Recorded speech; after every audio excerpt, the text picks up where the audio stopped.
Hey, so I was just coaching one of my clients, and by clients, I mean my girlfriend who did not want to be coached and was very annoyed by me.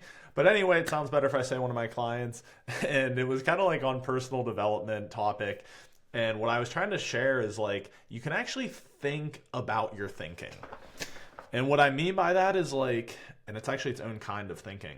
It's like, not only is there just thinking about your problems or thinking about your solutions, you can actually think about that thinking and apply what I call mental models, which are kind of like shortcuts. And I'm going to give you five of them. I just did a video on this in like the business application for small, mid-sized businesses and entrepreneurs. If you want to watch that, go to my Happiness Means Business channel. But this is going to be more personal. And it's like, how do you build personal strategies using some of these mental models, which I'll talk about, to like get yourself to do things or solve your problems. So in this case, we were just talking about like dealing with like past trauma kind of stuff. And so I said, okay, here are some of the things you can use to try to design your own personal solutions or strategies to get after whatever you're trying to do. Whether you're trying to lose 10 pounds, you're trying to be happier, you're trying to start meditation. Okay, here we go. I'll give you a high level, then give examples. Number one, who, not how. It's simply saying that whatever you're trying to achieve, someone has already done it before, okay? Unless you're trying to fly to Venus, okay, someone has already done it. So instead of trying to like figure out how to do it, just find someone who's already done it and either get them to help you or just copy them. It's like literally you just find someone who is like, I don't know, if you're trying to lose 10 pounds, just, your cousin Jeff lost 10 pounds and just be like, Jeff, how'd you do it? You just copy them. All right, number two, order of magnitude, which means, think about this. If you take 1 teaspoon of wine, you drink 1 teaspoon of wine, nothing's going to happen. If you drink 100 teaspoons, that's probably like 20 ounces, okay? That's like 4 pours. So you're going to be in a pretty good place, a little buzz. You drink 1,000 teaspoons, you may have alcohol poisoning. Advil, ibuprofen, 1 milligram does nothing. 100 milligrams helps a little bit. 1,000 milligrams is like the maximum safe dose. It's going to work. And 10,000 milligrams, you would probably have to go to the ER for internal bleeding. So there are order of magnitudes to this game. And so if you're thinking about like, oh, I've been trying to meditate for 10 minutes every week and I don't know how much it's been working. It's like, what if you did 100 minutes every day? Not to say you have to do that, but that's just an option. If you're like, oh yeah, like I tried this like therapy session and I've been going like every couple weeks or like once a month and trying to apply some of the stuff. It's like, what if you went every day for an hour and you just applied all of it, like full immersion? Okay, again, it's not saying you should or shouldn't. I'm just order of magnitude, right? Scaling up and down. Game change. Okay, this one to me is more, I almost think of it in terms of your identity. It's so easy to be like, I'm trying to win this game. And you're so focused on winning this game. So maybe it's like, how do I overcome my trauma? Or, oh, I'm like working as a server. I'm working as a consulting analyst. And it's like, how do I like get that promotion or level up? And it's like, first, you need to actually challenge your own identity and decide if you've been playing the right game. So it's like, what if you just said trauma doesn't exist? Now, important before you get upset with me, from like a psychology and biology perspective, I obviously believe trauma exists. You can actually kind of study and see how it plays out in the nervous system and the neurological mechanisms behind it. But it's like, what if you just didn't play that game? What if you just said, in terms of my identity, of how I see myself, I don't have trauma? And then you just act as though you don't. And you just engage in the behaviors of someone who doesn't. Again, I'm not saying that you should or shouldn't. I'm just saying I'm trying to challenge your perspective to think differently. So same thing, like, right? Am I even playing the right game? It's not so much how do I win this game? Am I in the right game? Especially as it relates to your identity. So if you're even thinking like that example I gave in the job, it's like, I forgot my job. I'm in like the 5th year of my job as like a senior consultant and I want to like try to get a promotion and I have a lot of stress. So it's like, how can I manage my stress better and do better at work? It's like, well, maybe you're not even in the right game. Like you could just go start a company.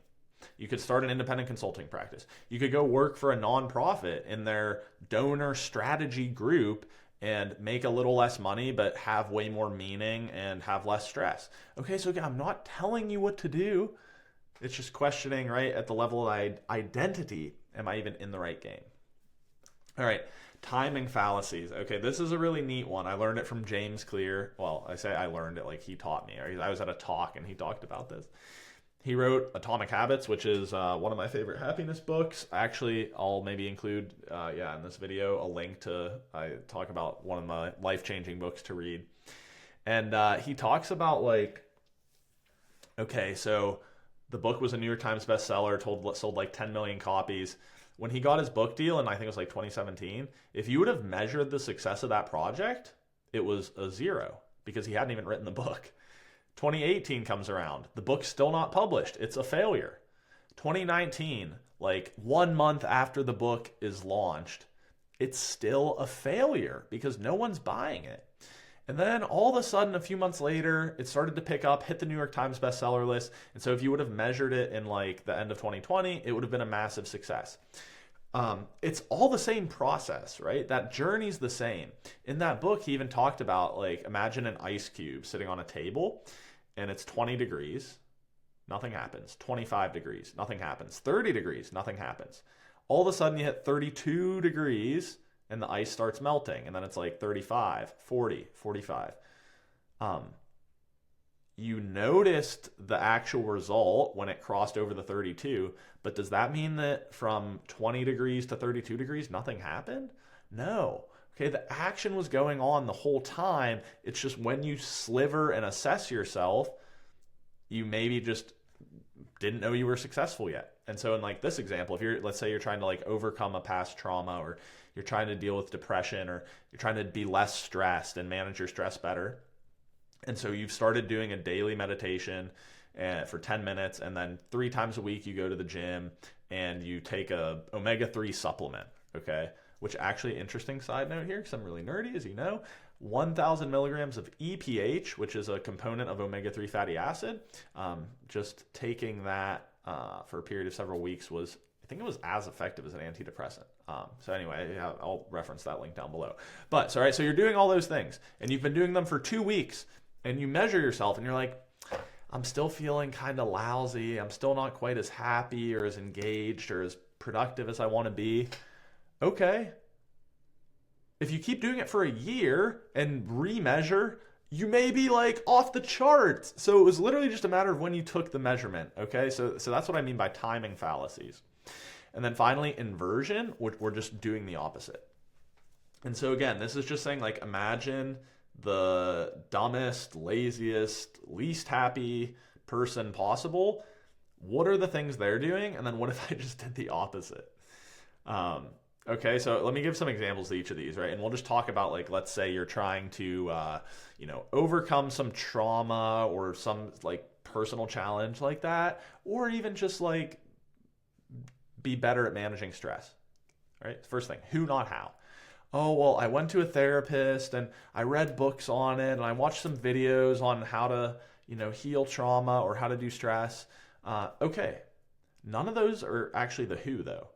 So it's like, maybe your therapist, if they went through it themselves, that's different. But if your therapist is just a normal person who actually still has a bunch of issues and is taking antidepressants themselves and is like not flourishing, it's like, well, it's like having a fat personal trainer. Like, I'm sorry, it just doesn't make sense.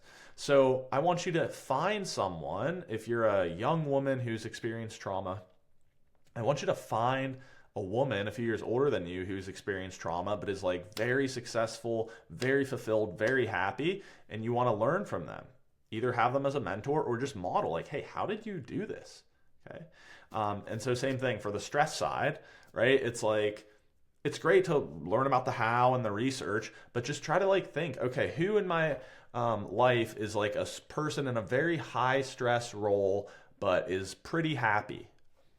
Okay, well, my buddy Shane runs 3 sales offices, making millions of dollars a year. He manages a team of like 50 people below him, but he's still like not super stressed. Okay, well, I want to just get with him and spend time with him and model what he's doing. You see what I mean about that? It's like the how is great, but sometimes you want to think about the who to solve your problem. Same thing, right? Especially if you're like a business owner, this is big. Like, dude, literally this is the number one piece of advice I give. Like, my friend just started a athletics franchise. Another guy I coach is trying to build and sell a landscaping company. And I'm just like, just find a guy who's already built and sold a girl. All right, find a person who has already built and sold the company you're building and just like get their playbook and just be like, hey, dude, if you just tell me how you did it, I'll give you 1%. It's so much easier. Okay. Order of magnitude, right? Like I said, that's just the scaling up by a factor of 100. So, right, you're taking, whatever, like your psych therapist prescribes you, hey, I'll just use the Advil example again because it's easy. You have joint pain, so you're taking 1 milligram a day of ibuprofen. Well, maybe if you took 100, you'd actually feel it. But same thing, like I said, with the exhortation. That's a combination of exercise and meditation. It's very advanced. No, it's like with exercise, with meditation, with any of these other things. You're saying, yeah, I really feel better if like once a week I go to church. Okay, I'm not. This is not a religious channel, right? It's just I'm open to whatever beliefs. You say, what if you just went to church every day?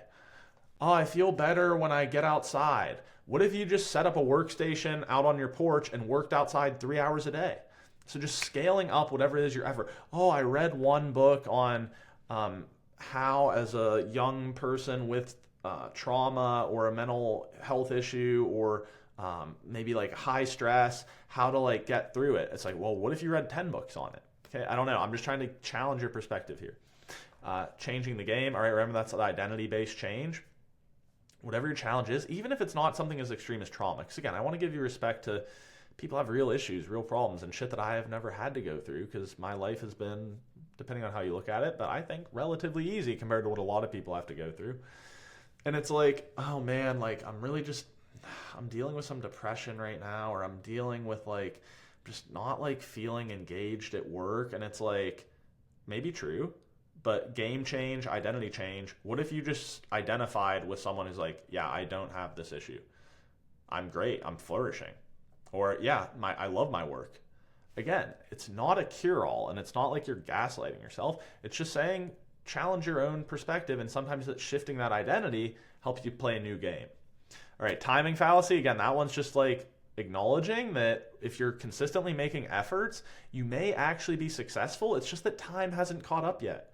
If you're saying, yeah, I'm doing the stuff, dude, I'm reading the books, I'm learning, I'm meditating, I'm whatever your stuff is, right, for this issue that you're having with respect to like your happiness or your quality of life, you may just need to do it for a year. You may just need to do it for 5 years. Okay, and then you recalibrate.